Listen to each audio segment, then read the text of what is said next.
अस्सलाम वालेकुम नाज़रीन, वेलकम बैक टू हमारे यूट्यूब चैनल। पाकिस्तानी अदाकार हुमायूं अशरफ ने हाल ही में एक इंटरव्यू में अपनी सिंगल लाइफ और रिश्ते से मुतालिक दिलचस्प ख्यालात शेयर किए जो सोशल मीडिया पर काफी तवज्जो हासिल कर रहे हैं। हुमायूं अशरफ ने बताया कि इन्हें सिंगल रहना पसंद है क्योंकि इसमें आज़ादी ज्यादा होती है। इनके मुताबिक सिंगल लोग अपनी रूटीन की खुद जिम्मेदार होते हैं, इन्हें किसी को जवाब नहीं देना पड़ता और न ही रोजमर्रा के घरेलू मसाइल का दबाव होता है। इन्होंने कहा कि जब चाहो सो जाओ, जब चाहो कहीं भी घूमने निकल जाओ, अपनी जिंदगी को अपनी मर्जी से गुजारो।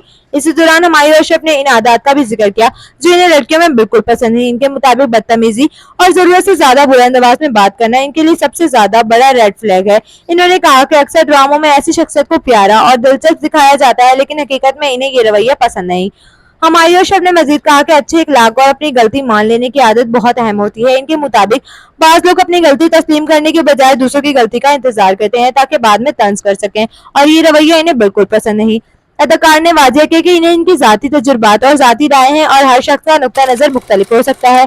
आप हुमायूं अशरफ की इस बात से इत्तेफाक करते हैं या नहीं? अपनी राय कमेंट सेक्शन में जरूर शेयर करें। वीडियो पसंद आए तो लाइक करें, साथ साथ चैनल को सब्सक्राइब करना ना भूलेगा। मिलते हैं अगली वीडियो में, तब तक के लिए अल्लाह हाफिज़।